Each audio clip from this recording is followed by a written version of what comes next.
다 오른다면서요. 그러니까 소득이 안 따라가면 못 올라가는 거예요.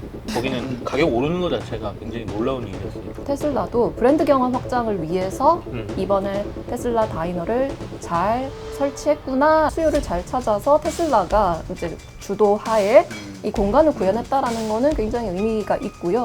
이제 완성차가 아닌 서비스 기업으로 나아가겠다라는 끝나고 나서 뭐 이런저런 말이 많긴 한데 네. 어쨌든 그렇게 된다면 이제 우리나라도 기준선이 이제 15% 정해졌고 뭘 받고 15%가 나왔냐가 중요하기 때문에 15%가 기준점이 직관적인 기준점이 되지만 도장 찍고 나왔는데 트럼프 대통령은 이제 브리핑을 막 하죠. 일본이 5,500달러를 우리나라에 투자하기로 했어.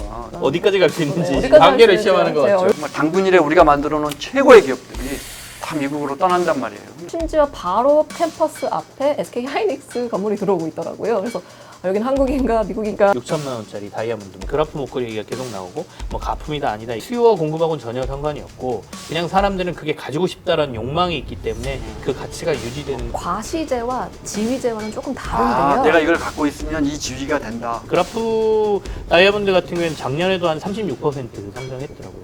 근데 드비어스는 반대로 거의 40% 매출이 추락하면서 지금 좀 망가져가고 있는 상황이고요.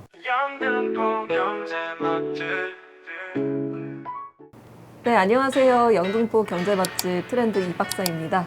오늘도 두 분에 함께 제가 이미 지금 아니 근데 육수를 먼저 부어서 하고 지금 계신 면이 다 부어 어떻게 먹어요? 이거 PD님 이거 큰 접시에 다 부어야 될 것 같기도 하고. 아니 이게 굉장한- 오늘 이야기하실 이제 아이템이에요. 중요한 네. 아이템인데 소중히 다뤄주십시오. 오늘 이거예요? 우리 오늘 테슬라 아니에요? 아닙니다. 어. 자, 오늘 네. 이 박사고요.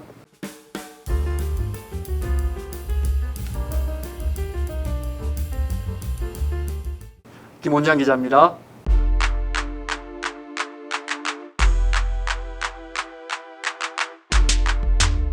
네, 김큐입니다. 아, 카메라 여기 있죠. 이렇게 해야 되나? 네.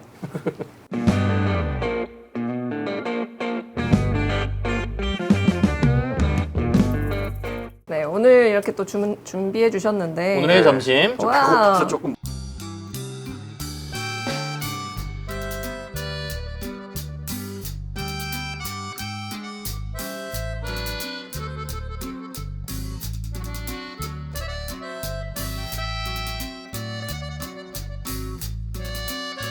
먹으면서 할게요. 네. 정말 열심히 옆에서 지금 노량진에서 핫하다는 컵 냉면. 거기서 세상 이걸 됐어요. 됐어. 섞였어. 우리 이 박사께서도 컵 냉면 위에 와 달걀도 하나 올라와 있고.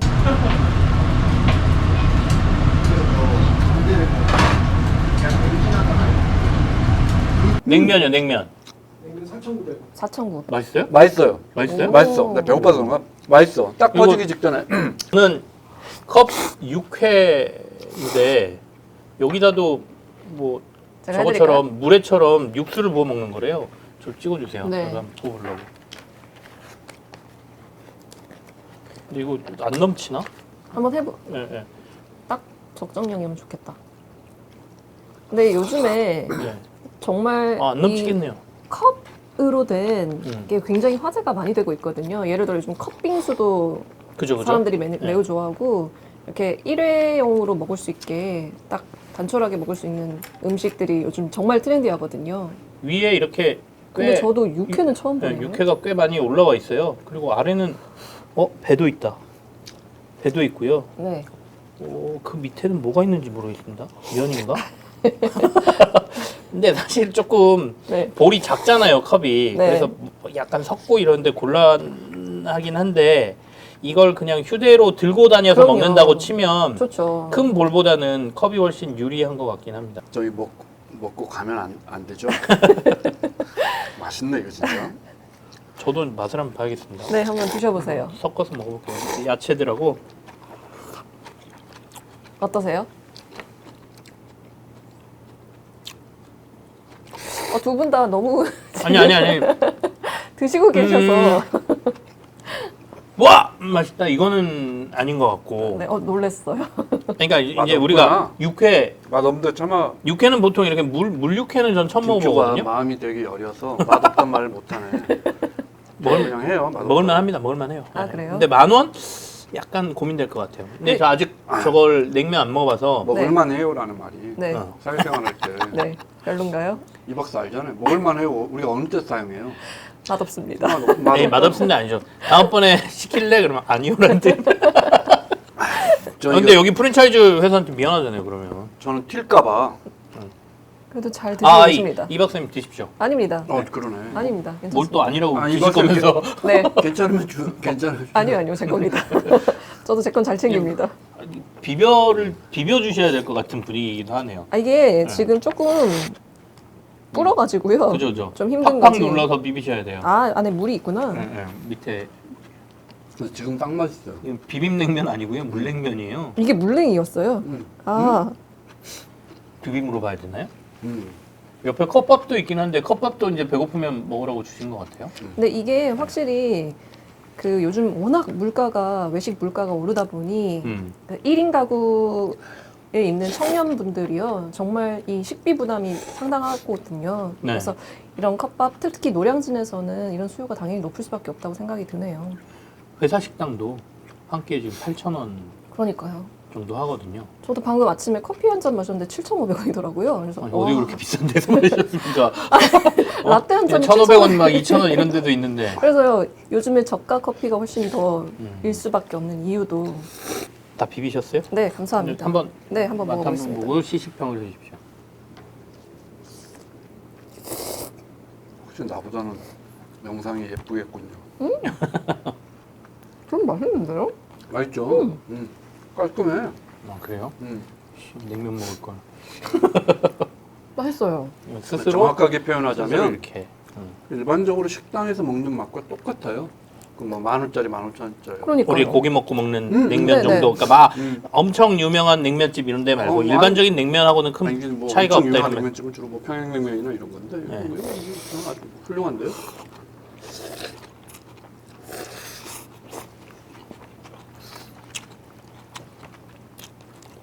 근데 육회는 조금 신선도의 문제만 해결되면 뭐 그래도 좋아하시는 분들은 시켜 드실 수 있을 것 같아요. 영등포 경제 맛집 맛있어. 그러니까요. 저 진짜 이런 약간 것들은 어떻게 알고 구해 갖고 오시는지. 복지가 너무 좋습니다. 가격 지난주에 임금에 대해서 제가 잠깐 제 생각을 말씀드렸잖아요. 고폭 좀 내려놓고 본격적으로 먹어야겠다. 우리가 인플레이션, 그다음에 물가, 특히 먹거리 물가, 직장인 점심값 다 많이 올랐다고 하잖아요. 네. 저 살던 공도 오거리만 가도 8조원짜리 국밥 많아요. 무슨 말이냐?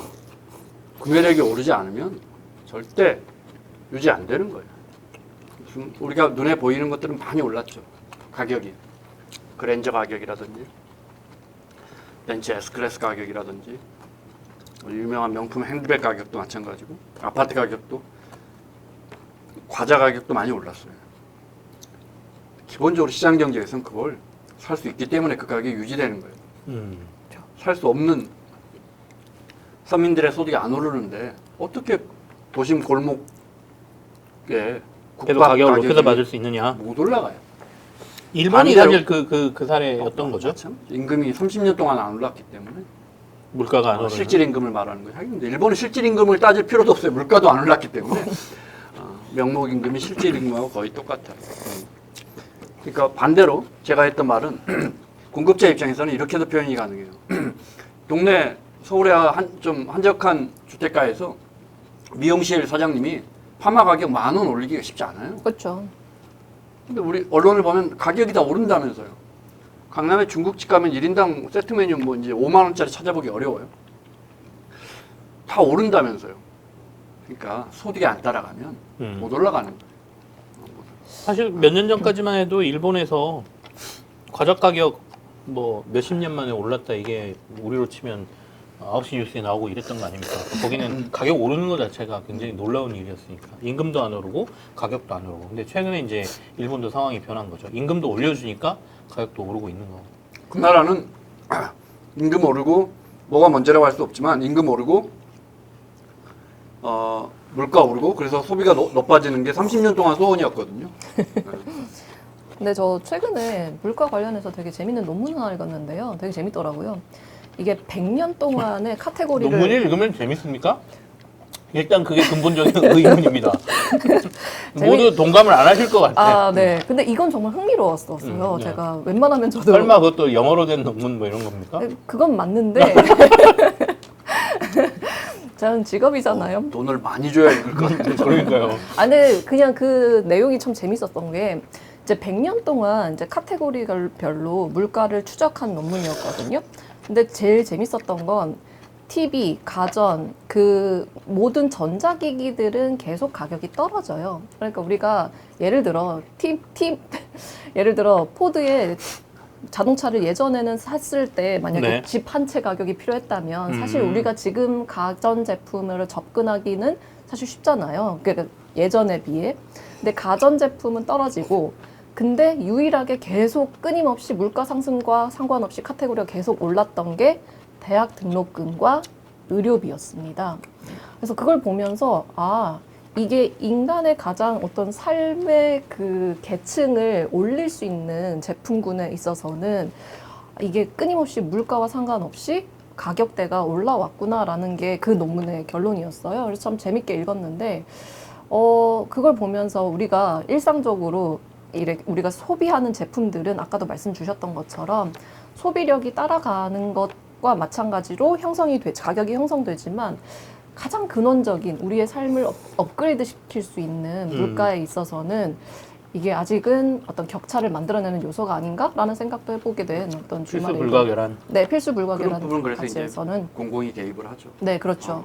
서민들이 따라오지 못하니까 네. 구매력이 공공이 개입을 그렇습니다. 해서 이렇게 말씀하신 의료나 이런 부분들은 네, 개입을 아까 하는 말씀하신 거죠. 게 가전제품이나 자동차 이런 것들은 맞습니다. 가격이 안 올랐다라는 거는 우리가 실제로 보는 뭐 100만 원이 1000만 원 됐다 이게 아니라 실제 물가 상승률과 대비해서 보면 맞습니다. 도리어 가격이 떨어진 거다 네. 이런 말씀이시죠. 네, 맞아요. 뭐 대량 생산도 되고 그럼요. 뭐 여러 가지 기술 발달이 있었으니까요. 네. 그렇죠. 그리고 또 그래도- 이제 생산지를 옮겼고요. 중국이나 베트남으로. 네. 그래도 비싸요. 기술 발달이 굉장한 거고. 네, 맞습니다. 네. 그래서 오늘 말씀드리고 싶었던 게 네. 제가 일부러 이 화두를 던졌던 이유가 어쨌든 가전제품 그리고 자동차 이야기를 좀 해보고 아, 싶어서 제가 여기 구매력 관련해서 하나만 더 말씀드리고. 네네, 말씀주세요. 그래서 저는 한 번만 더 먹고.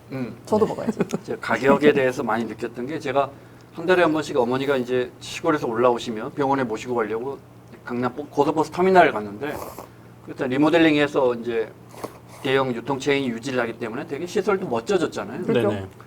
항상 김밥 가격, 설렁탕 가격이 제가 한 10여 년을 거기 어머니를 모시러 한 달에 한 번씩 갔는데 거의 못 올라가요. 거기 진짜 비싼 밥, 뭐 곰탕 이런 게 10,000원, 짜장면 10,000원이 진짜 비싼 게. 거기 임대료가 얼마나 비싸겠어요. 거기가 진짜 반포의 터미널이 못 올라가요. 왜냐? 터미널 이용하는 사람들의 지갑 형편이 나아지지 않으면 절대 올릴 수 없는 거예요. 그 말씀을 드리고 싶어요. 네. 너무 좋습니다. 그래서 좀 연결해서 말씀을 드리자면 제가 지난주에 제일 재밌었던 기사이자 사실 많은 분들도 이미 아실 것 같은데요. 테슬라가 LA에 이제 그 테슬라 다이너라고 이제 사실 충전소인데 복합 문화 공간으로 구현하면서 23년도부터 이게 오픈할 거다라는 이야기가 계속 나왔긴 했었어요. 근데 이제 실제 실물이 딱 공개가 되면서 정말 요즘 SNS 보면요 난리도 아닙니다. 인기가 상당한 이 테슬라 다이너에 대한 이야기를 좀 트렌드 관점에서 봤을 때 네네. 여러 가지 재밌는 부분이 있어서 테슬라가 근데 설명드리고 뭐 싶었는데요. 트렌디한 식당을 하나 차렸다. 뭐 중요한 거예요? 네, 그러니까요. 그 부분에 대해서 말씀드리고 싶은 건데요. 일단 반응은 어떠냐라고 하면은 요즘 이야기 들어보니 틱톡으로 제가 확인해 봤거든요. 그러니까 평일에 가면은 1시간 대기고요. 그리고 주말에 가면 3시간, 4시간 무조건 대기를 해야 먹을 수 있다. 지금 정말 핫하다. 이런 걸 말씀드리고 싶고, 그 다음에 안에 가보면은, 와, 정말 미국인들이 좋아할 만한 요소를 정말 잘 배치해 뒀더라고요. 그래서 일단 컨텐츠는 굉장히 노스탈지악한데, 그러면서도 동시에 굉장히 미래지향적인 공간을 마련해 뒀던 게, 보면은 외부에 이제 안에 딱 들어가 보면, 테슬라 충전소가 80기가 있고요. 그 다음에 14m LED 이제 영화 볼 수 있는 공간이 구현되어 있다고 합니다. 그러니까 이제 테슬라를 충전하러 갔을 때 동시에 영화를 실제 우리 자동차 극장에서 볼 수 있는 것처럼 충전하는 네, 동안. 충전하는 동안 네. 볼 수 야외에서 있게 아니면 네, 실내에서? 야외에서요. 저도 14m. 저도 영상은 나중에 뉴스나 뭐 이런 데 네, 보도되는 네. 거는 봤거든요. 그래서 그 실제로 충전하면서 이제 경험을 할 수 있게 해주는 건데 이게 전기차를 이용해 보시는 분들은 좀 공감하시는 게 사실 한 30분 정도 걸리는데요. 약간 멍 때리게 돼요. 그냥 앉아서 그냥 약간 기다리고 뭐 안에서 재밌는 네네, 컨텐츠들이 네. 있지만 사실은 되게 한정적이거든요. 근데 그거를 어쨌든 수요를 잘 찾아서 테슬라가 이제 주도하에 이 공간을 구현했다라는 거는 굉장히 의미가 있고요. 그 다음에 이거를 브랜드 확장으로 좀 생각을 해보자면은 F&B로 딱 공략했던 거는 참 재밌었어요. 왜냐하면 명품 브랜드들이요, 이제 브랜드 경험을 확장하기 위해서 F&B 시장과 F&B 경험을 굉장히 중요하게 여기거든요. 그래서 구찌나 아니면 뭐 루이비통 같은 경우도 한국에 이제 뭐 가옥 같은 경우도 이제 햄버거 먹을 수 있게 하고 레스토랑 만들기도 하고요. 그랬거든요. 그런 것처럼 테슬라도 브랜드 경험 확장을 위해서 이번에 테슬라 다이너를 잘 설치했구나라는 생각까지 들었던 게 안에 되게 재밌는 요소가 많아요. 일단 서버들이 롤러를 타고 서빙을 해줍니다. 80년대. 네, 80년대 90. 그러니까 얼마 전에 문 닫은 그 쇼펜치 입고 나와서 하는 그 프랜차이즈 체인 뭐죠? 거기도 예전에 롤러 했었는데. 네. 그런 식으로 이제 일단 굉장히 미국인들이 좋아하는 요소를 다 네네네. 배치했고, 그 다음에 되게 재밌는 거는 이제 햄버거를 먹잖아요. 그럼 햄버거의 그 박스가 이제 사이버 트럭 박스예요. 그쵸? 사이버 트럭 박스여가지고 사람들이 요즘 인증샷으로 이렇게 모자를 써가지고 이렇게 먹으면서 이렇게 하는 사람들이 인증샷 엄청 많이 올라오더라고요. 그래서 제가 틱톡 그 게시물 수를 보니까 이미 뭐 1000여 개를 넘어갈 만큼 리뷰도 굉장히 많고, 근데 이게 테슬라가 참 확실히 잘했다라고 평가하고 싶은 부분은 뭐냐면은요, 일단 굉장히 그 감성이라고 할까요? 소비자 경험 측면에서는 접근을 일단 잘한 거다라고 평가를 하고 싶은 게, 기술적으로는 엄청 혁신을 이뤄낸 건 아니지만 이게 어떻게 보면은 브랜드를 경험할 수 있게끔 다채롭게 공간을 구현하는 전략은 일단 성공적이었다라는 저는 평가하고 싶습니다. 다른 대도시에 뭐 네. 5점, 10호점 그 정도 여는 건 뭐 대박이겠는데요? 저 그렇게 확장할 계획이죠. 따놓은 장상이 죄송합니다. 근데 저는 조금 무섭게 봤어요. 그러니까 보시는 것처럼 이제 트렌디하고 뭐 이런 요소들, 재밌는 요소들이 많다보다 거기에 이제 테슬라 봇도 있잖아요. 맞아요. 그러니까 로봇가 커피도 타주고 이러고 옵티머스가 있죠. 옵티머스가 팝콘을 파줍니다. 네, 팝콘도 퍼주고 이런 거 있거든요. 근데 이제 뭐 그거는 지금 우리나라에도 뭐 로봇 커피도 있고 다 할 수 있는 정도인데, 이게 무슨 생각이 들었냐면 만약에 테슬라가 한국에다가 이 테슬라 다이너를 만들면 이 빌딩 하나를 전체를 짓고 그 빌딩의 절반은 주차장이고 절반은 이제 뭔가의 상점들이 입점할 수 있는데 자신의 생태계 안으로 많은 맞습니다. 업체들을 끌어들이겠구나라는 생각이 들었고, 그 다음에 이미 자율주행이 가능하잖아요. 맞습니다. 그러면 오기 전부터 나 이곳에 들어가서 충전을 할 거야, 또는 주문까지 다 가능할 테고, 그렇게 해놓으면 너는 몇 번에 몇 번으로 가서 충전을 하면 돼라는 게 차에 메시지가 내려오면 사람들은 오자마자 그냥 차에서 내리고 가게로 들어가면 돼요. 그러면 지가 알아서 가서 충전소에 가서 충전하죠. 충전을 하고 나중에 메시지가 다 됐습니다라고 하면 앞으로 나와서 그냥 타고 가면 되는 그런 과정이 상상이 되더라고요.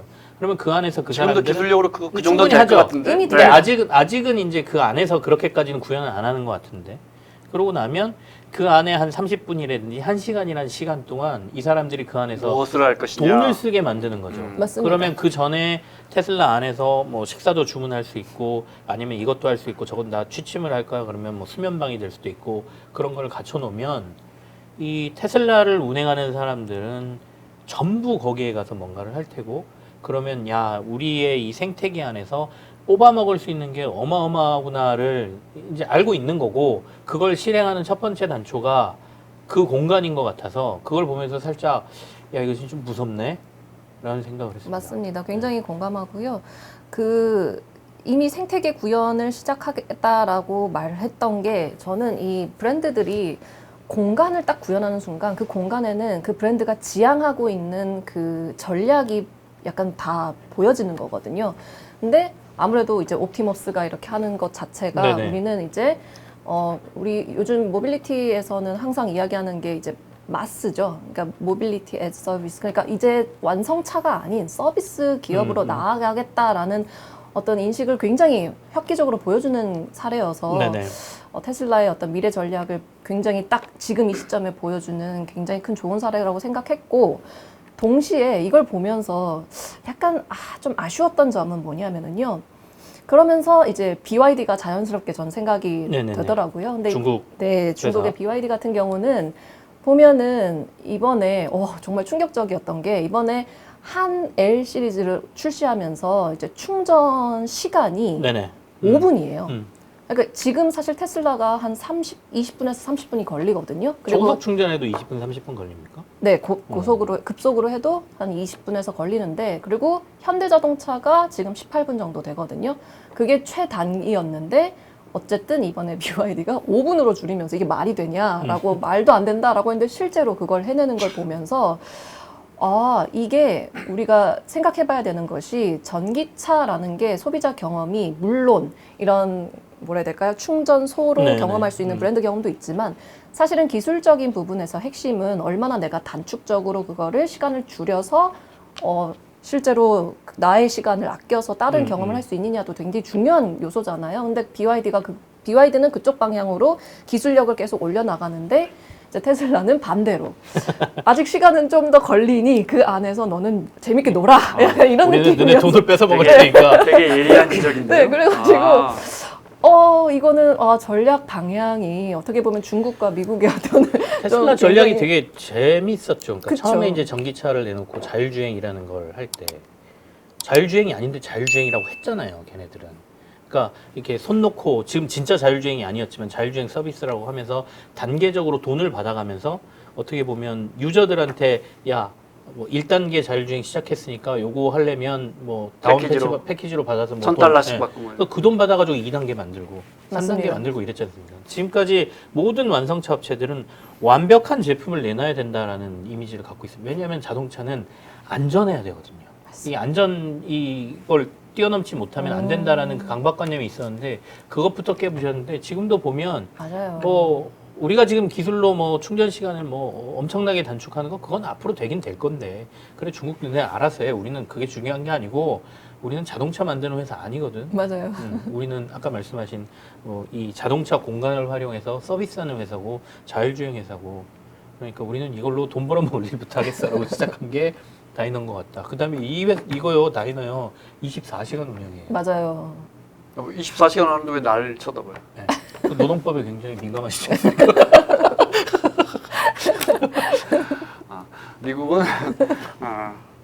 미국은 보면 네. 꼭 심지어 조지 워싱턴 브리지 같은 거 그런 중요한 다리도 낮에 공사를 해요. 그럼 뉴저지에서 맨하탄 들어가지를 못해요. 그럼 보면 도대체 이게 말이 되냐? 이렇게 중요한 다리를 통행료를 들어갈 때만 $12씩 받는 다리를 낮에 공사를 하고 있는 거예요. 그러면서 보면 맞아요. 일몰로에 작업하면 인건비도 많이 들지만 네. 거기서 사고 나면 또 몇 배를 물어줘야 돼요. 그러니까 이게 규제가 낳은 네. 뭐랄까 부작용이라고 할까? 네. 근데 그 불편함을 다른 사람들이 또 감수하는 거잖아요.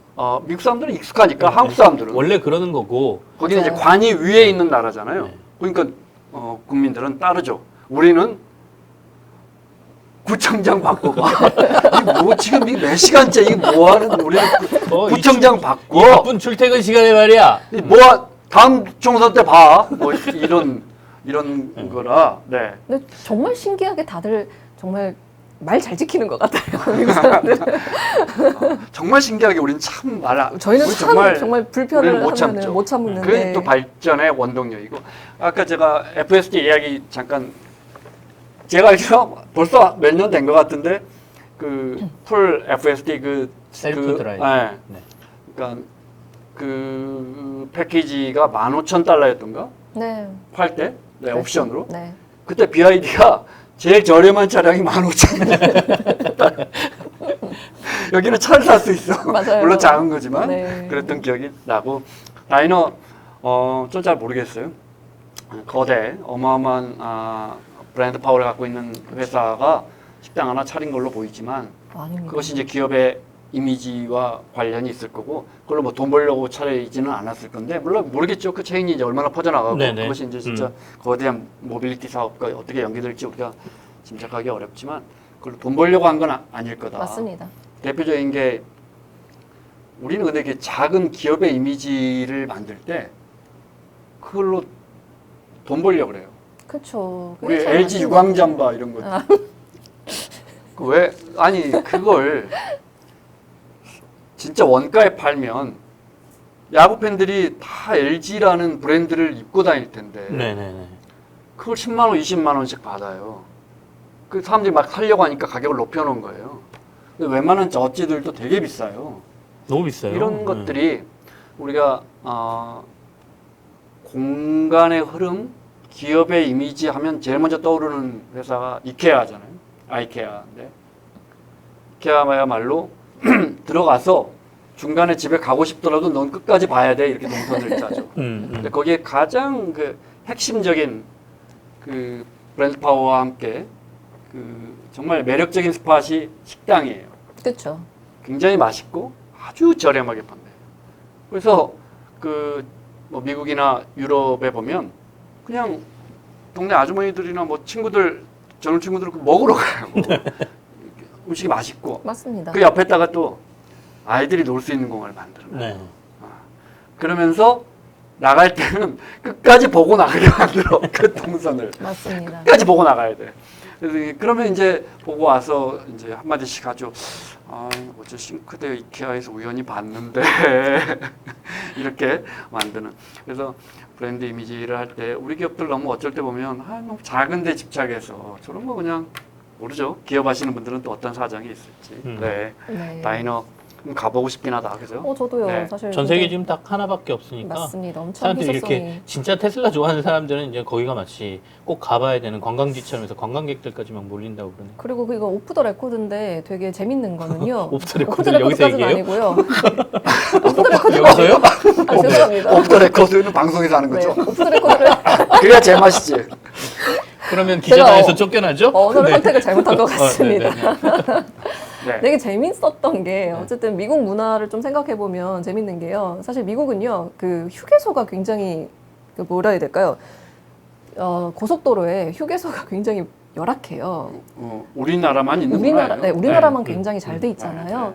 그러다 보니 어떤 충전소에 대해서 굉장히 인식이 좀 다른데 남다른데 그러다 보니 특히 화장실도 되게 중요해요. 그럼요. 되게 네, 중요해요. 네, 네. 미국에서 고속도로에서 화장실 경험을 해보신 분들은 이게 얼마나 중요한지 아니 아실 뭐 거예요. 독일이나 유럽 국가를 다 가보지 못했지만 웬만한 선진국도 우리처럼 우리는 그렇죠. 고속도로나 국도를 타다 어디든 휴게소를 간다는 생각이 있지만 그리고 화장실이 우리 또 엄청 국도도 좀 작고 네.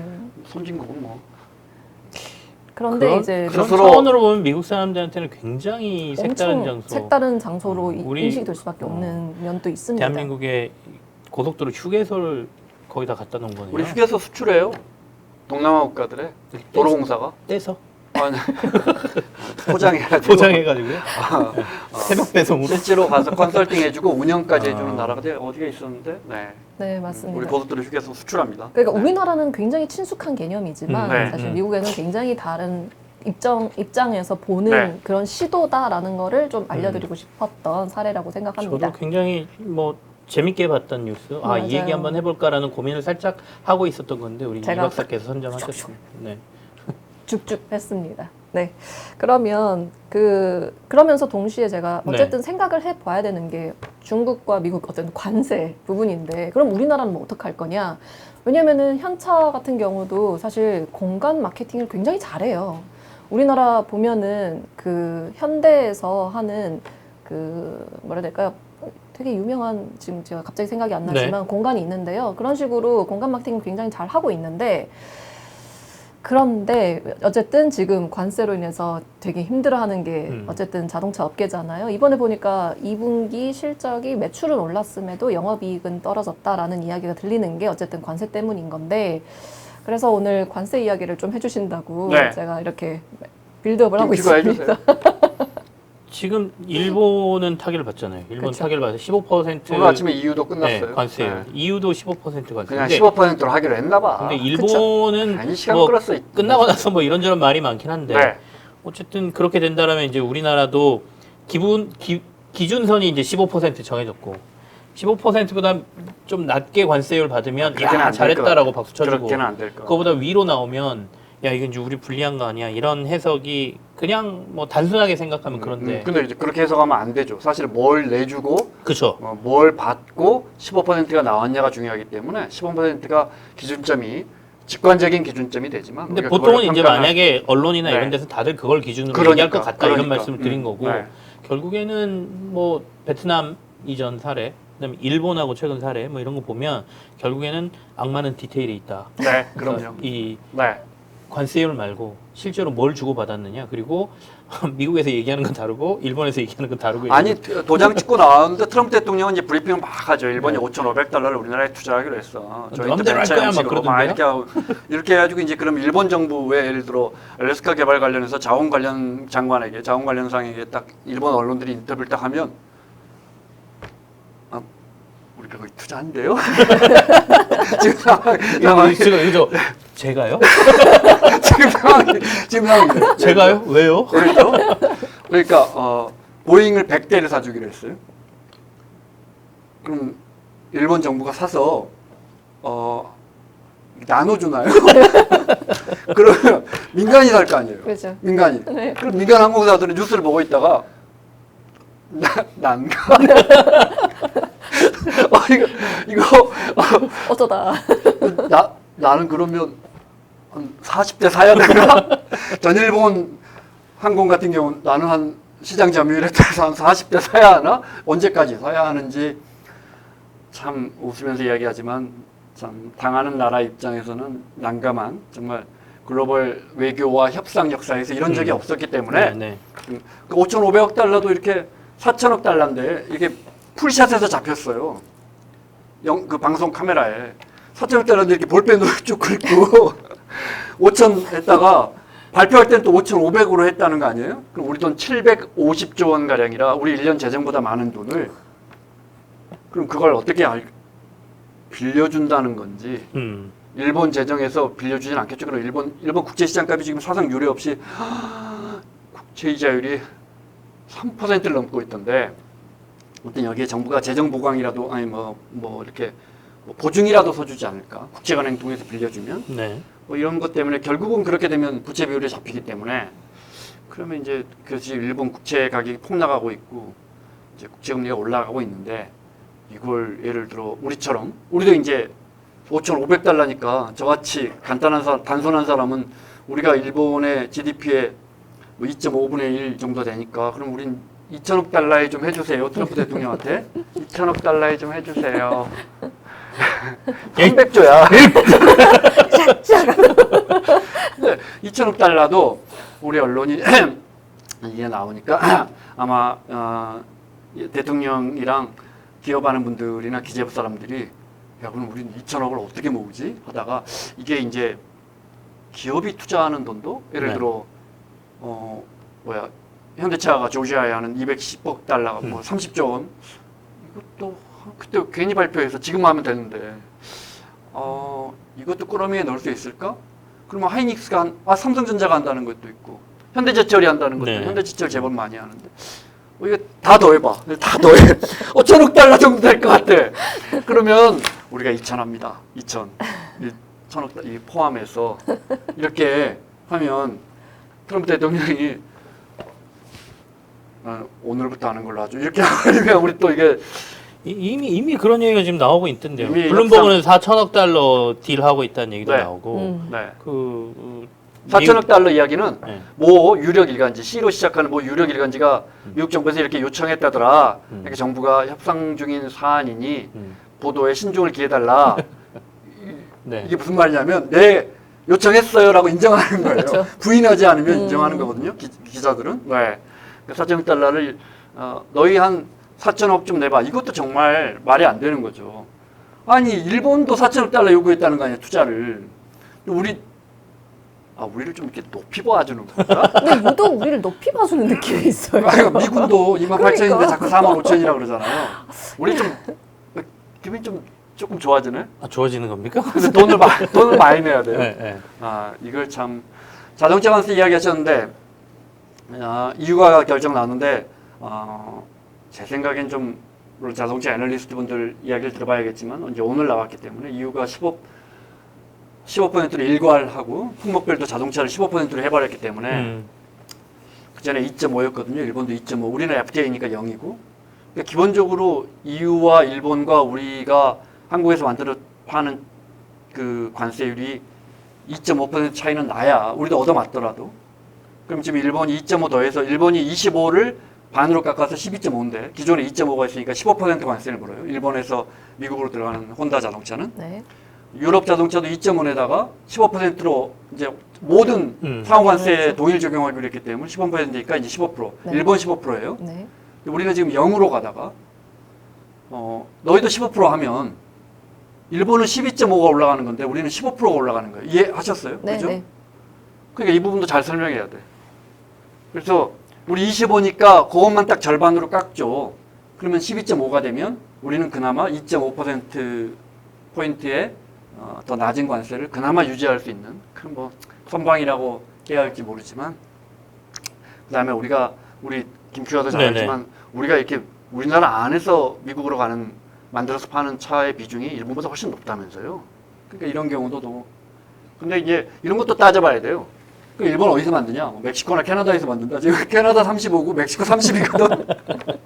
근데 캐나다한테 진짜 너무 화가 많이 나 있어. 매일 캐나다를 욕을 해요. 어제는 캐나다 사람들 운이 없어. 내가 좀 깎아주려고 했는데.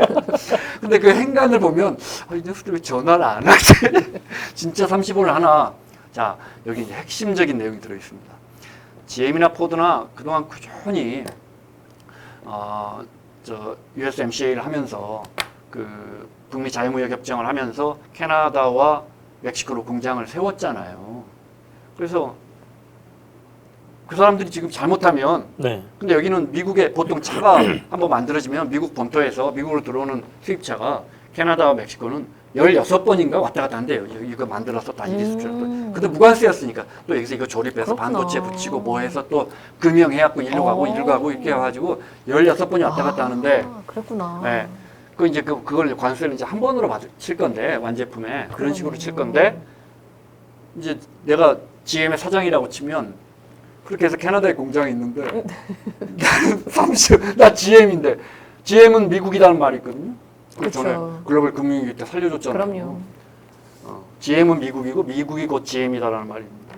35%로 들어와야 되는데 한국 차는 얼마? 12.5. 일본 차, 유럽 차는 15%에 들어오면 안 되죠. 그러니까 여기서 지금 이야기가 말이 안 되는 거예요. 트럼프 그러네요. 대통령이 하고 있는 것 자체가 그러네요. 미국 자동차협회에서 이미 이게 말도 안 된다고 성명을 냈고 미국 자동차협회는 크러스트 벨트에 굉장한 힘을 갖고 있고 전미 자동차 노조 마찬가지고 그렇기 때문에 지금 우리가 전에도 말씀드렸지만 지금 우리가 또는 글로벌 국가들이 트럼프 대통령과 하고 있는 관세 협정은 모든 것이 앞뒤가 안 맞는다. 하지만 일단 좀 낮춰보고 놓고는 다음에 이런 낮춰보고. 이야기를 하자. 네, 우리한테는 너무 가혹한. 우리가 GDP에서 수출이 차지하는 비중이 그럼요. 독일보다도 높아요. 맞습니다. 네, 일본, 중국은 말할 것도 일본, 중국처럼 수출을 많이 하는 나라. 우리가 독일이 33%인가고요. 우리가 37%니까 우리는 정말 여전히 수출 대국이고. 그럼. 네, 그렇게 해서 흑자를 보는 모든 나라의 흑자를 보는 수출 대국이 중국이 있는데 그 나라한테 흑자를 보는 나라가 하나 있어. 독한 놈들. 그 나라가 대한민국인데 잘 풀어나가야죠. 네.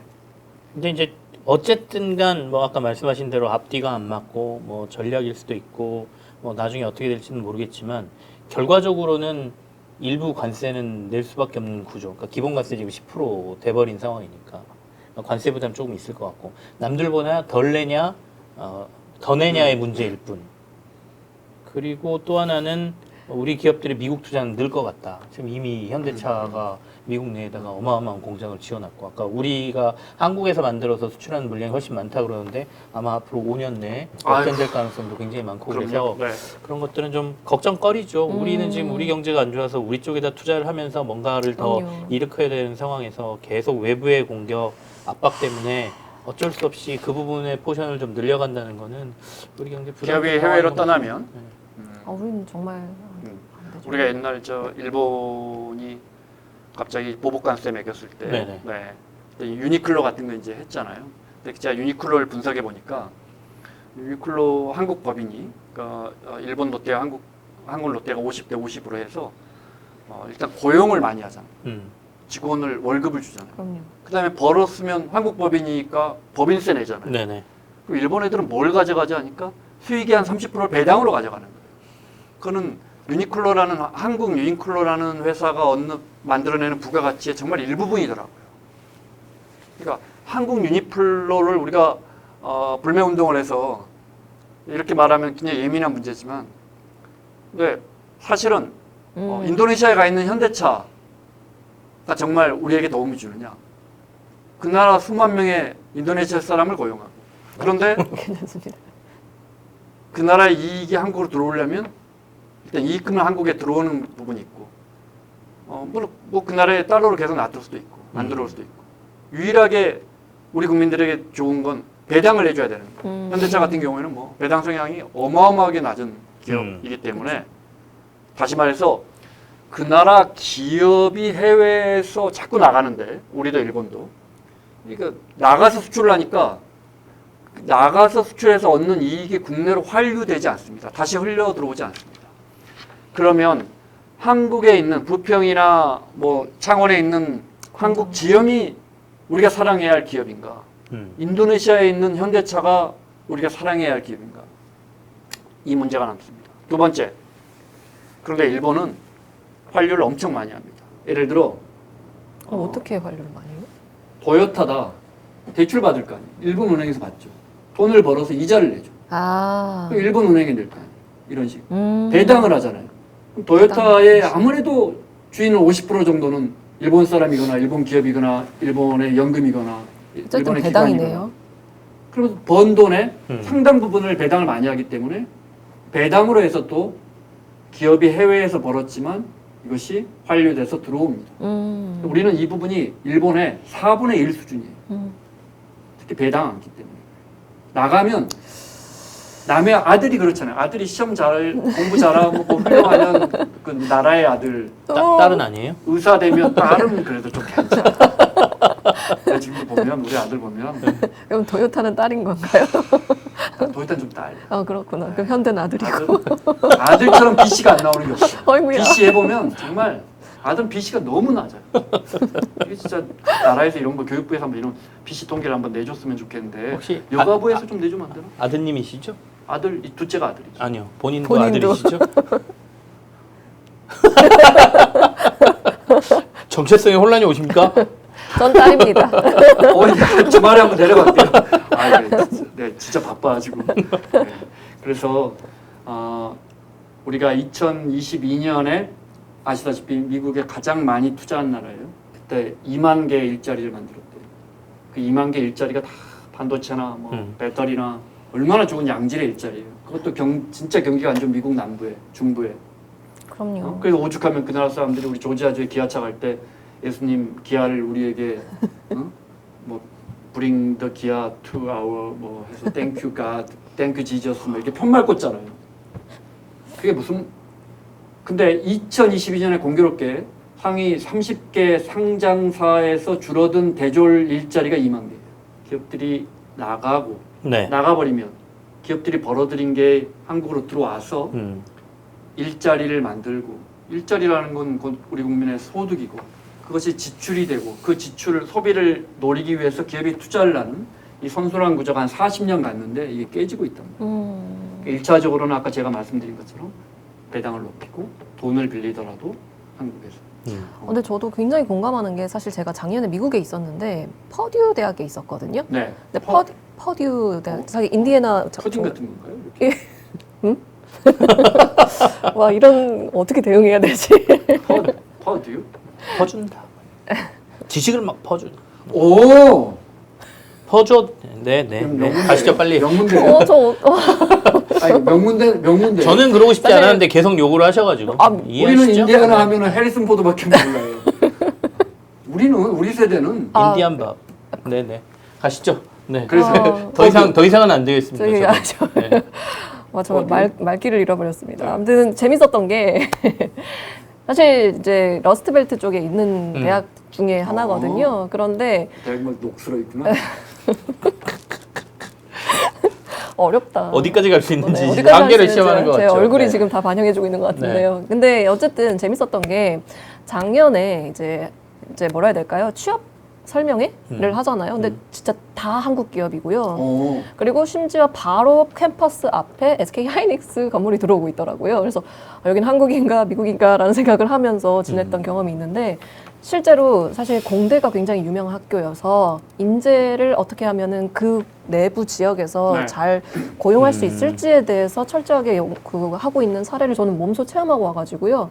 아 이게 진짜 무섭구나. 그러니까 이 인재 유출 플러스 그리고 우리나라가 잃게 될 그 반대급부 현상까지. 아니 그러니까 처음에 TSMC가 공장을 짓는데 이게 뭘 알아요. 아무리 가서 우리 직원들이 가서 가르치고 공장을 운영하려고 해도 이게 안 되는 거예요. 그다음에 이렇게 미국 사람들이 이게 대만이나 우리나라 사람들처럼 이렇게 막 학력 수준이 높고 바로바로 이렇게 일이 되는 게 아니고 뭐 아침에 9시에 출근하면 8시 20분에 오고 그러지 않아요.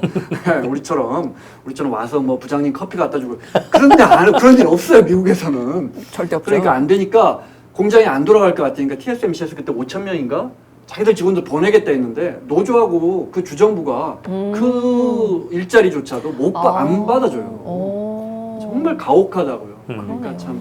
그런데 이제 우리 김큐가 이야기한 것처럼 우리 기업들이 이제 지금 이 상황에서 이제 앞으로 더 비단 지금 이렇게 글로벌 공급망이 바뀌고 과거의 자유무역 체제가 이렇게 흔들리는 게 트럼프 대통령이 마지막이라고 볼 수 없단 말이에요. 아, 그래요? 무역 지도가 뭐 그렇대요. 무역 지도가 바뀐다면 네. 우리 기업들은 더 빠져나갈 수밖에 없고 그러면 일자리부터 시작해서 제가 아까 말씀드린 이 부분에 대해서 네, 핵심적으로는 누구나 지금 이야기하고 있는 거지만 기본적으로 이제 수출 국가에서 내수 국가로 방향 전환을 조금이라도 해야 돼요. 수출 비중이 그러네요. 너무 높아서 내수를 살리려면 결국은 사람에 대한 투자를 해야 되고 사람이 돈을 쓸 수 있게끔 해야 되고 그러니까 뭐랄까 마중물을 사람을 키우고 과거에는 어떻게 했냐 기업을 키워 가서 수출을 해라 너희가 그 벌어온 돈으로 우리가 살자 이거였단 말이에요. 근데 그 아들이 장가 가더니 죽으라고 미국에서 퍼듀 대학 보내놔갖고 했는데 퍼주고 있어 거기서. 안 와. 이게 아들은 안 와요. 이게 다 미국 가는 기업들이 글로벌 기업들이에요. 정말 당군일에 우리가 만들어 놓은 최고의 기업들이 다 미국으로 떠난단 말이에요. 근데 기업이 살려고 가는데 우리가 뭐라고요? 뭐 한국에 있다 죽어? 그건 아니죠. 가야 되는데 이런 부분은 많이 아쉽습니다. 네, 공감합니다. 네. 혹시 어떤 FTA 관련해서 네. 저기 관세 관련해서 몇 가지만 더 또 있어요? 또 있어요? 와. 쌀 수입 네, 쌀수입. 누가 우리가 이런 부분도 생각해봐요. 제가 자꾸 이 시장의 흐름과 반대되는 이야기에서 자꾸 댓글이 안 좋다는 이야기를 들었는데 그래도 할 얘기는 해야겠어. 미국 쌀 맛있어요. 에? 갑자기? 정말요? 미국 쌀이라 그러면 캘리포니아에서 나오는 쌀이라고 생각하는데 이거 다 수십 년 전에 일본이 개량한 쌀 우리나 일본 쌀이 맛있지 않나요?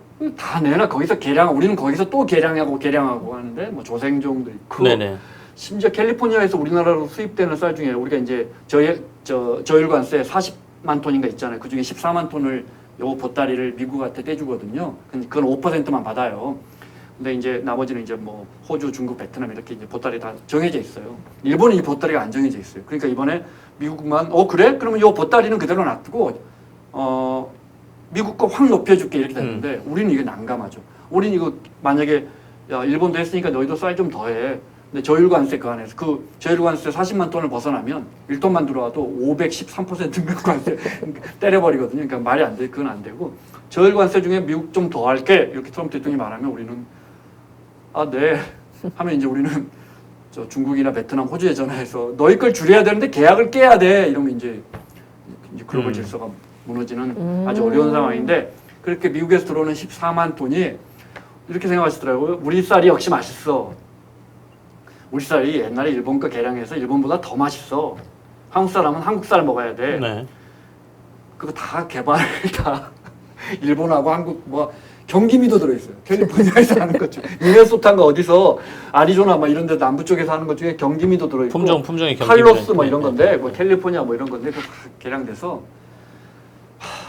미국 쌀은 맛없었으면 좋겠지만 미국 쌀도 맛있다. 그리고 이미 지금도 14만 톤이 들어와서 우리가 지하철역에서 뭐 여러분들 아침에 저도 많이 먹지만 뭐 떡이랑 뭐 이런 거 보이죠?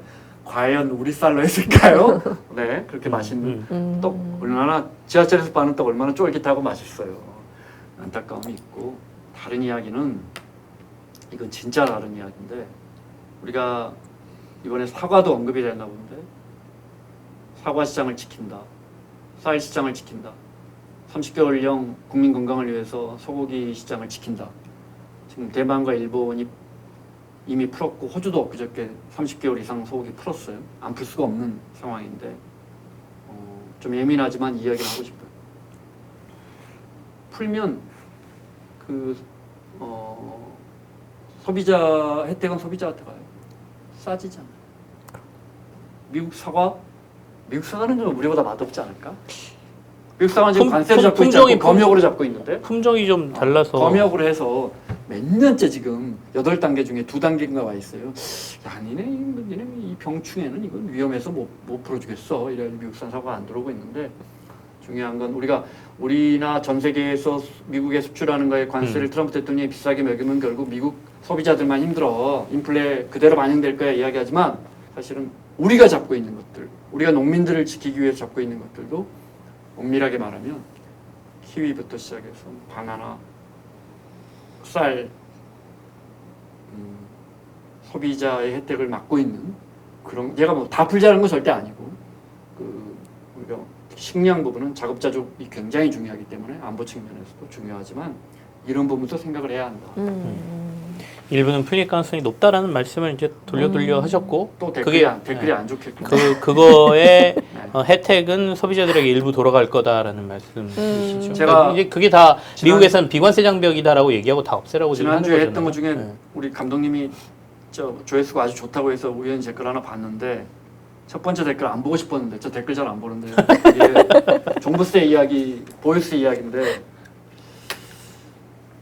너도 비난만 하지 말고 열심히 일해서 부자 될 생각. 열심히 하고 있는데 그죠. 이미 부자신. 아니 마음 상처. 아니 그거는 자산이라는 게 어떤 계층에 비교해 보면 어마어마하게 부자지만 어떤 상대적이다. 계층이 보면 굉장히 험불하기 때문에 자산이 많다 적다를 떠나서 제가 또 지난주에도 케인즈 이야기했지만 케인즈가 리버럴이고 재정 확대를 주장했지만 그렇게 주장한 사람이 진보 진영이고 가난할 것이다 생각하는 건 굉장히 어리석은 겁니다. 나는 가난하지 않다. 난 케인즈다. 케인즈는 매우 비싼 샴페인을 먹고 러시아 발레리나와 결혼을 했고 오늘 컵 냉면 네. 드셨습니다. 네. 네. 전에 말씀드린 것처럼 콜롬비아 대학 등 아이비리그의 그 유보금을 어마어마하게 펀드 투자를 해서 불려줬으니까 네. 그리고 뭐 수많은 연회에서 비싼 샴페인을 먹기로 유명했던 사람이고 프롤레타리아 혁명이 터지면 네. 나는 부르주아 깃발 아래서 찾아라 라고 했던 사람이기 때문에 네. 조만간 계속 이렇게 공격이 들어오면 네. 계좌를 까실 것 같습니다. 내가 이만큼 갖고 있단 말이야. 전 부자가 아닌데 아무튼 케인즈가 그런 말 했어요. 최고의 사랑과 수많은 심리적 체험 그리고 책을 사랑하라. 그런 거는 일부러 막 이렇게 외우시는 거예요? 아니면 그냥 이렇게 머릿속으로 들어오는 세 겁니까? 가지를 하시면 그런 댓글 안 달게 됩니다. 아시겠죠? 네. 돈 얘기하셨습니다. 최고의 사랑과 심리적인 체험 그리고 책을 사랑하라. 다 하셨죠? 아 이거 소치용으로 딱이야. 돈과 자산 얘기를 하셨으니까 네, 네. 감사합니다. 오늘 저는 사실은 보석 얘기, 다이아몬드 얘기를 조금 해볼까 하거든요. 좋다. 이슈는 두 가지를 엮으려고 하는데 네. 아, 이게 하나는 이게 오늘- 뭐 아무것도 원래 없어요, 그런 저는. 걸 안 하세요. 얼굴이 되니까 아니요, 왜 아니요. 얼굴이 보석, 아니요, 아니요. 얼굴이 그런 게 다이아몬드? 아니라 어. 오늘 저 늦잠 목걸이 자가지고. 티파니예요. 아니요, 아닙니다. 티파니가 십자가인데? 아닙니다. 저것도 혹시 가품? 제발. 오빠 장인 장모 장모. 집에 있었던. 그래서 아니 지금 그래프 다이아가 그럼요. 꽤 언론에 많이 그게 나오잖아요. 뭐예요? 유명하죠. 김건희 씨가 브랜드. 예, 네. 찾다는 6천만 원짜리 다이아몬드 목걸이. 그거는 저기 아닌가? 그 저기? 네이크로와 그. 반은 처음에는 바넨클리프라고 했다가 네. 이제는 네네. 그라프 목걸이라고 하는 거 아, 보면 맞아요. 처음에는 사람들이 바넨클리프로 알았다가 이게 그라프구나로 간 것 같아요. 그래서 어쨌든 그라프 목걸이 얘기가 계속 나오고 뭐 가품이다 아니다 이게 정치권에서 되는 얘기인데 그거 하고 얼마 전에 아까 C일보 얘기를 하셨는데 네. C일보에서 재밌는 기사를 한번 쓴 적이 있어요. 금값은 고공행진을 하고 있는데 다이아몬드는 궁금하다. 추락을 하고 있다. 궁금해. 그러니까 금은 왜 네. 같은 보석이고 귀금속인데 이게 왜 시장에 차이가 있을까? 이 얘기를 다이아몬드 시장 얘기를 좀 해보려고 하는데 그라프라는 회사 저도 사실은 모르죠. 6천만 원이면 굉장히 비싸다는 생각을 갖고 있는데 그라프라는 회사가 어떤 보석 회사인가를 좀 봤더니 영국에서 기반으로 해서 보석상을 만든 그러니까 이름도 멋있어요. 로렌스 그라프라는 사람이 우리 로렌스 하면 뭔가 옛날 영화 생각나시죠? 영국 사람 같은. 그러니까 로렌스 그라프라는 네. 사람이 창업을 1960년도에 이제 미국에서 생각보다 신생이네요. 보석상을 처음 차렸는데 이 사람은 처음부터 보석은 다이아몬드만 그리고 아주 큰 보석, 비싼 보석만 했던 사람이었어요. 그래서 지금까지도 그게 유지되고 있고 이 회사는 기업 공개도 안 했고 계속해서 가족들이 경영하면서 지금도 가족 경영을 하고 있는 회사인데 원석을 캐는 광산, 원석, 가공, 그다음에 유통, 판매까지 완전 수직 계열화. 자기들이 모두 갖고 있으면서 이 브랜드를 유지하는 회사거든요. 그래서 보니까 6천만 원짜리는 비싼 게 아니에요. 보통 파는 이 그라프 다이아몬드 그 제품들은 1억에서 한 10억 정도 되는 거니까 우리 김건희 씨가 받은 건 아주 싼 걸 받았다. 그 중에서도 근데 그걸 가품이라고 주장하고 있으니까 그것도 참 웃긴 일이다 생각이 드는데 그라프보다 사실은 다이아몬드 시장에서 우리가 굉장히 재밌게 봐야 되는 회사는 드비어스라는 회사는 들어보셨습니까? 네. 다이아몬드는 영원하다라는 가피로 유명해요. 저는 시에라리온에 다이아몬드 채굴 현장을 취재를 가봤어요. 그럼 뭐 너무 잘 레바논 아시고. 사람들이 운영하죠. 결국에는 사실은 제가 정말 이제 그 그라프로 다이아몬드구나. 시작해서 드비어스 얘기를 조금 하고 싶어서 시작한 건데 그러니까 드비어스라는 회사는 말씀하신 것처럼 좀 역사가 오래된 회사잖아요.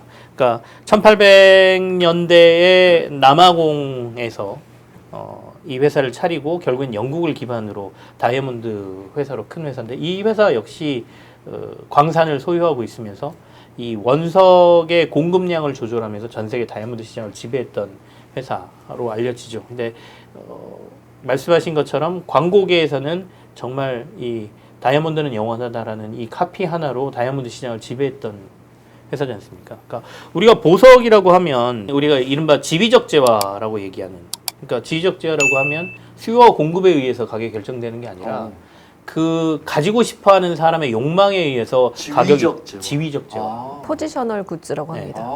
그러니까 이거는 수요와 공급하고는 전혀 상관이 없고 그냥 사람들은 그게 가지고 싶다라는 욕망이 있기 때문에 그 가치가 유지되는 거예요. 베블런이 이야기하던 그런 거예요?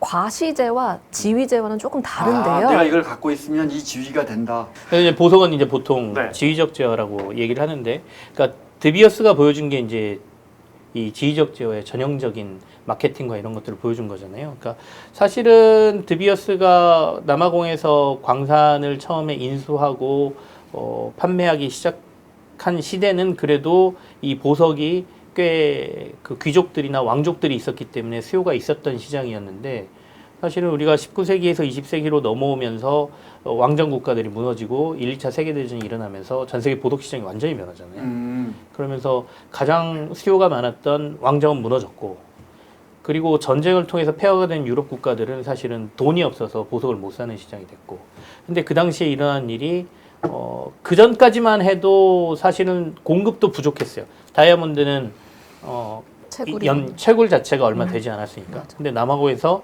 대량의 광맥이 그때 드비어스에 의해서 이제 발견이 되죠. 그러면서 연간 보통 이제 전 세계에서 생산되는 다이아몬드 양의 5배 이상이 그 광산에서 이제 터져 나오기 시작하니까 공급이 너무 많이 늘었잖아요. 아무리 지휘적 제어라고는 하지만, 그러니까 지휘적 제어로서의 이미지를 확실히 굳혀야 되기 때문에 디비어스가 그 당시에 생각해냈던 게 아까 말씀하신 그 카피죠. 그러니까 다이아몬드는 영원하다. 이걸 어떻게 해야 되겠나? 그리고 그 광산은 좋은 질의 다이아몬드가 아니라 더군다나 중질 이하의 다이아몬드들이 막 생산됐거든요. 그러면 비싸게 팔 수도 없고, 그러면 이걸 어떻게 해결하지라는 생각에서 시장을 봤던 게 미국 시장. 다 알고 계시는군요.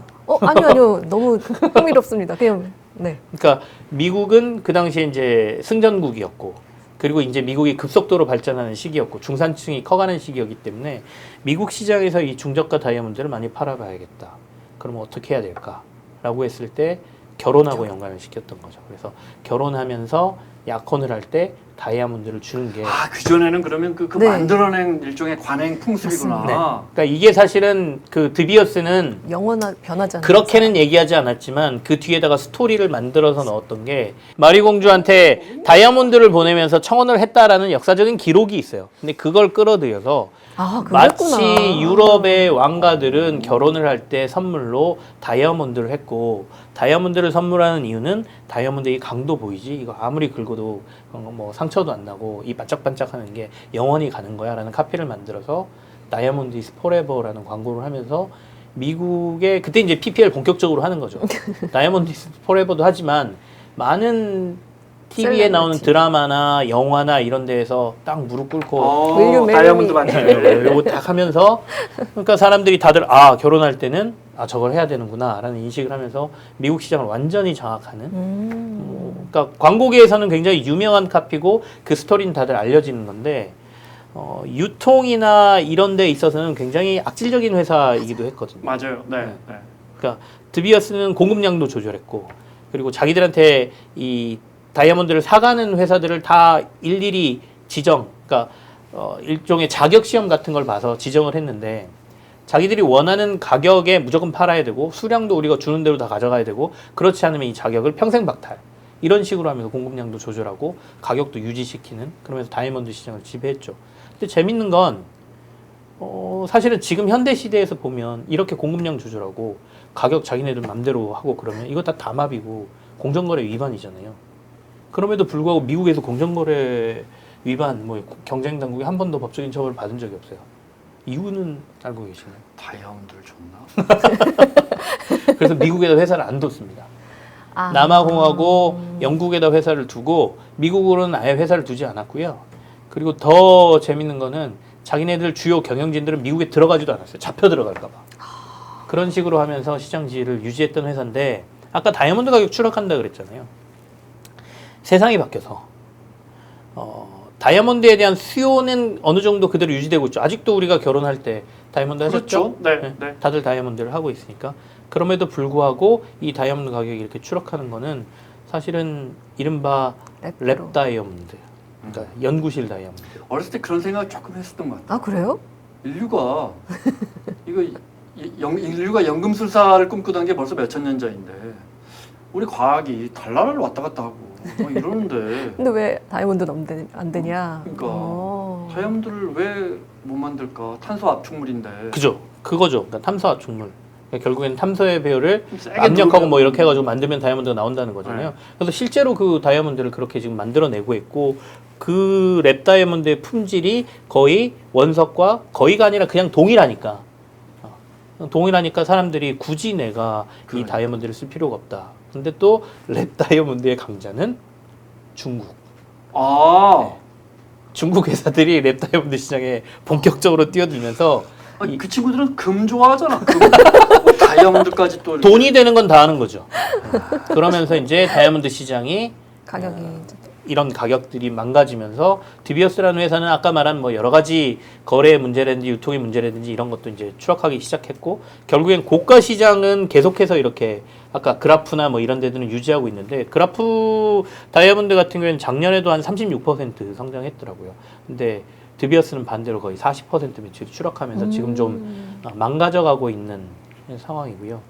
그리고 또 하나는 사실은 관세하고도 연관이 있어요. 최근에 이제 다이아몬드 가격이 이렇게 크게 추락했던 거는 관세는 거의 무관세, 그러니까 보석, 다이아몬드는 예, 무관세 적용을 받고 있다가 최근에 미국이 보석에도 관세를 부과하겠다 그러면서 수요가 줄어들 거라는 것 때문에 국제 다이아몬드 시장에서 다이아몬드 지수가 이렇게 떨어지고 있다. 이게 이제 금은 이제 아시겠지만 워낙 경기부터 시작해서 전부 다들 금을 중앙은행들이 매입하고 이런 수요가 있기 때문에 꾸준히 유지는 하고 있지만 완전히 다이아몬드는 다른 길로 가고 있다. 그래서 정말 재밌다.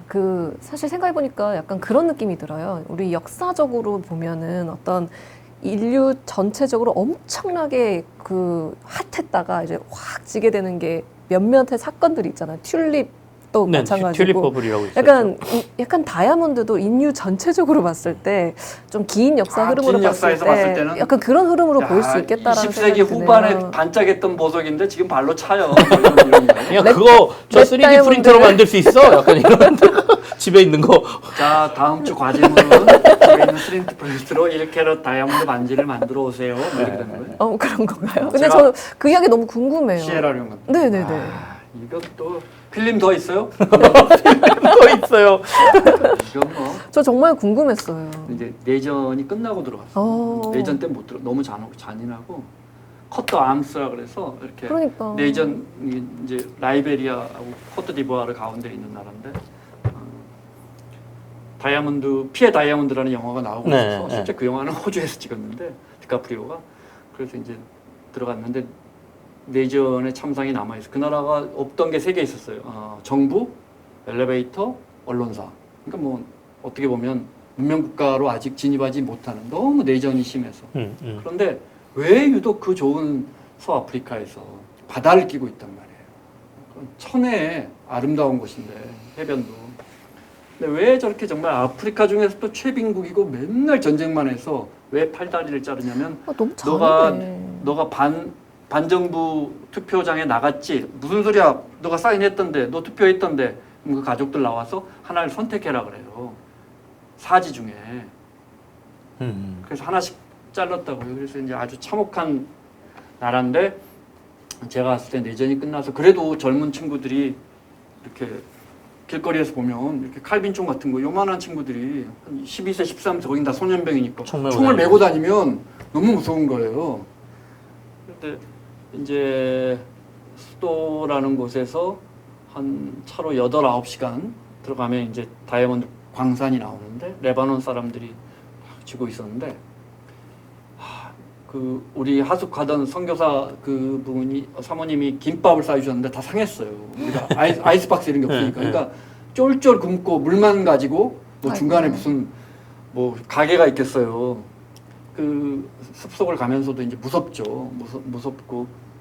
근데 그쪽 그 동네 가니까 내가 그 동네 이름을 잊어버렸네. 전기가 들어와 호텔에 조그만한 1층 뭐 우리로 따지면 뭐 민박집 같은데 밖에가 호텔 뭐 예를 들어 디너 이렇게 써져 있어. 살았다 문명 국가다. 이제 외국인들 자본이 들어와 있는 거죠. 들어갔죠. 심지어 거기에 프라이드 치킨. 원래 프라이드 치킨은 그 흑인들의 음식인 거 아세요? 진짜요? 모르셨어요? 네. 그래서 엘러버마 이런 데서 켄터키 이런 데서 네. 그러니까 미국에서 그러니까 네. 흑인 노예들의 이제 유산인데 남부의 농장에서 그러니까 주인들이 먹고 버린 부속 치킨들을 튀겨서 네, 먹기 그래도 먹어야 되니까 기름에 바짝 튀겨서 먹은 게 프라이드 치킨. 내 친구는 평택 미군기지 옆에서 자랐는데 어렸을 때 아버지 따라 들어갔다가 미군기지에 정말 산으로 가는구나. 우리 다시 한번 우리 그냥 제목을 바꿔 영등포의 꼬꼬무 이야기 이렇게 시에라리로로 돌아가면 안 돼요? 영등포 아니 아버지가 뭘 이렇게 주물주물 드시더래요. 그러더니 왔다 이 자식들은 닭을 튀겨 먹는다. 처음 자기가 튀김닭을 프라이 치킨을 먹었던. 그래서 프라이 치킨을 그 시에라리온에 그 호텔 같은 곳 시켰죠. 잘 전화하셨다. 시키고 이제 물이 들어와요.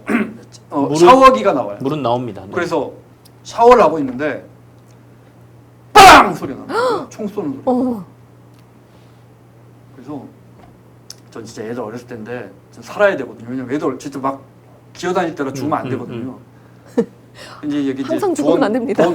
돈 이렇게 전대 있고, 그래서 카메라는 침대 밑으로 숨기고, 무서웠겠다. 일단 돈 주려고, 아, 그 다음에 이제 카메라죠. 너무 무서워요. 진짜 너무 무서웠어요. 너무 애들이라. 10분, 가족분들이랑 20분 같이 동안- 가셨구나. 아니죠. 아. 취재 간 건데. 네, 근데 네. 너무 어렸다. 네, 아니 죽으면 안 되는 거 애들이 어렸을 때라. 집에 지금은 본인의 죽어도 큰뭐 본인의 자녀를 얘기하신 겁니다. 지금, 네. 그러니까 데려간 동료를 지금은- 얘기한 게 아니고요. 지금은 죽어도 집에서 큰 이렇게 저기는 없을 것 같아요. 근데 이제 그때는 그래서 한참 누워 있다가 이제 오디오맨이 나갔죠. 나가서 봤는데 닭을 총으로 잡았. 치킨을 시켰는데 그 닭을 총으로 잡았다. 와, 이 반전 이야기 너무 재밌다. 한 가지만 말씀드리고 싶었던 건 다이아몬드가 나오면 아이들이 캐요. 뭐 네. 수천 명의 아이들이 이렇게 해서 물로 이렇게 해서 하는데 발견하면 아이들이 그걸 삼킬 거 아니에요. 훔치려고 다 잡혀요. 다 잡힌다. 그것만 보고 있어요. 그 감시하는 사람들이. 근데 이 다이아몬드라는 축복이 결론적으로 이 나라의 성장을 막아요. 맞아요. 아이들이 전부 학교를 안 가고 다이아몬드 밭으로 가요. 학교를 안 가. 입학을 안 해요. 그러니까 아이들이 입학을 안 하는 나라가 어떻게 성장을 해요? 저도 참 그게 축복이 아니고 정말 불운이더라고요. 네, 되게 유명한 다큐를 보고 저도 네, 굉장히 네. 마음이 아팠던 게 맨 마지막에 그 말을 하더라고요. 애들이 캐면서 이게 뭐예요? 이게 뭐길래 사람들이 이렇게 좋아하는 거예요? 자기는 뭔지도 모르고 가치를 잘 모르고 그냥 거기에 동행되어서 그냥 그렇게 하고 있는 걸 보니 참 무서운 역사적 배경이 학생들이 예. 하는구나라는 생각을 하는 사람들 그 도매상 같은 그 채굴 한 다이아몬드가 모아져 있는 데를 한번 들어가 보자. 허가를 받고 거기 막 밖에 다 총든 네. 이 군인 같은 사람들이 지키고 있고 유럽 사람들이 지키고 있고 2층으로 딱 올라갔어요. 약간 무서웠지만 근데 마음속에 다이아몬드 하나 사갈 밀수가 되는 거죠. 원석이잖아요. 근데 원석은 되게 다 이만큼씩 하죠. 다이아몬드는 근데 이제 그때 알았는데 커팅이죠. 커팅이더라고. 그러니까 이게 3캐럿이 나오면 비싼 게 아니고 그 3캐 이 커팅하기 전에 그 빛의 그 아름다움을 뭐 VVS1 뭐 이런 거 있잖아요. 맞아요. 그러니까 이제 확인할 수가 그라프라는 브랜드가 이제 커팅을 예술적으로 하는 것도 이제 그 자신들의 하나의 가치. 브랜드를 높이는 하나의 실력이구나. 그거고. 아까 블러드 다이아몬드 얘기를 하셔서, 그러니까 이 그라프라는 회사의 하나의 원칙 중에 하나가 분쟁이 없는 다이아몬드를 사용한다라는 원칙을 갖고 있대요. 실제로 그런지는 모르겠지만 어쨌든 겉으로는 그렇게 하고 있으니까. 그래서 자신들의 다이아몬드 원석은 아까 원석부터 다 가지고 있다고 그랬잖아요. 자기들 거라 그랬잖아요. 다 표시가 있답니다. 번호가 매겨져 있대요. DIA 뭐 이렇게. 그래서 결론은 뭐냐? 김건식이 가품인지 진품인지 그거는 금방 나온다. 그라프 거라면 이미 모든 건 유통부터 시작해서 원석이 뭔지까지 다 표시가 돼 있는 건데 거기까지 하는 게 저의 마무리입니다. 좋습니다. 그래요. 재밌었어요. 많이 네. 돌아왔습니다. 네. 평택도 갔다가 켄터키도 갔다가 오늘 핵심은 치킨의- 퍼듀 대학이죠. 퍼듀. 네. 영등포 경제맛집. 영등포 경제 맛집 이수진. 저는 김원장 기자였고요. 네, 김키였습니다. 네. 고맙습니다. 고맙습니다.